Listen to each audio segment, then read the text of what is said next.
Hello friends, ஹெல்த்தியான ஒரு sweet தான் எப்படி செய்யுதுன்னு பார்க்க போகிறோம்.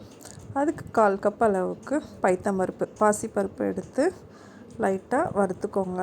ரொம்ப கலர் சேஞ்ச் ஆக வேண்டாம், கொஞ்சம் சூடாகிற அளவுக்கு வறுத்து விட்டுக்கோங்க. அதுக்கப்புறமா இதை வாஷ் பண்ணிவிட்டு எடுத்துகிட்டு வந்துடலாம். வாஷ் பண்ணிட்டு ஒரு டம்ளர் தண்ணி ஊற்றிக்கோங்க. பாருங்கள், நல்லா வாஷ் பண்ணிவிட்டு ஒரு டம்ளர் அளவுக்கு தண்ணி சேர்த்தாச்சு.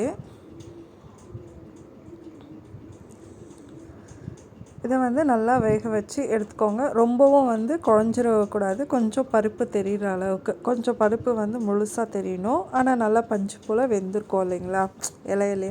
ஸோ அந்த மாதிரி அந்த அளவுக்கு வெந்துட்டாலே போதும். நீங்கள் குக்கர் வெயிட் போட்டு கூட வைக்க வேண்டாம். சிம்மில் வச்சு வேக வச்சிங்கனாலே நல்லா பருப்பு வெந்துடும். ஸோ இப்போ இன்னொரு வானலில் நம்ம 2 டேபிள் ஸ்பூன் நெய் போட்டுக்கிட்டு 1 கப் அளவுக்கு தேங்காய் துருகி வச்சுருந்த தேங்காவை போட்டு இதையும் வறுத்துக்கலாம். இதுவும் ரொம்பலாம் வறுக்க வேணாம், ஈரப்பதம் போகிற அளவுக்கு இருந்தால் போதும். ஒரு 4 டேபிள் ஸ்பூன் அளவுக்கு ரவை எடுத்து அந்த தேங்காயோடவே சேர்த்து ரவையும் வறுத்துருங்க.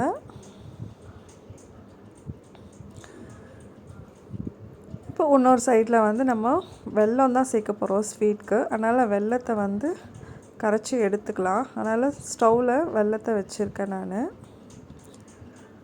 இப்போ ரவையும் தேங்காயும் வறுத்துட்டு இருந்தோம் இல்லைங்களா, அதில் கொஞ்சமாக தண்ணி சேர்த்து நம்ம உப்புமா பதத்துக்கு, உப்புமானா ரொம்ப இலகிட வேண்டாம், கொஞ்சம் உதிரியாக இருக்கிற அந்த ஸ்டேஜ்லேயே ஆஃப் பண்ணிவிடுங்க. ஆஃப் பண்ணிவிட்டு திரும்பவும் நெய் சேர்த்துக்கோங்க. இதில் கொஞ்சம் நெய் நிறைய சேர்த்தாதாங்க ரொம்ப டேஸ்ட்டாக இருக்கும். பாருங்கள், இப்போ நெய் சேர்த்து நம்ம திருப்பி மூடி வச்சிட்டோம். உதிரியாக இருக்குது பாருங்கள். ரொம்ப ஈரப்பதம் இல்லாமல் கொஞ்சம் உதிரியாக இருக்கணும். ஏன்னா இதில் நம்ம திரும்பவும் அந்த வேக வச்ச பைத்தம்பருப்பு பாசிப்பருப்பை ஆட் பண்ணிவிட்டு மிக்ஸ் பண்ண போகிறோம். அப்போ நல்லாவே இது குழஞ்சி நல்லா வெந்துடும். பாருங்கள், வேக வச்சிருந்த பருப்பை எடுத்துகிட்டு நம்ம இதோடு சேர்த்துடலாம். நல்லா மிக்ஸ் பண்ணி விட்டுடுங்க. எல்லா சைட்லேயும் பருப்பும் தேங்காய் ரவை எல்லாமே மிக்ஸ் ஆகிற அளவுக்கு நம்ம சேர்த்து கலந்து விட்டுடலாம். இப்போ 1/4 டேபிள் ஸ்பூன் அளவுக்கு ஏலக்காய் தூள் சேர்த்துக்கோங்க. உங்களுக்கு பச்சை கற்பூரம் டேஸ்ட் பிடிக்கும்னா ஒரு பிஞ்ச் சேர்த்துக்கலாம், அப்படி இல்லைன்னா விட்டுடலாம். இதையும் எல்லாத்தையுமே சேர்த்து மிக்ஸ் பண்ணிக்கோங்க.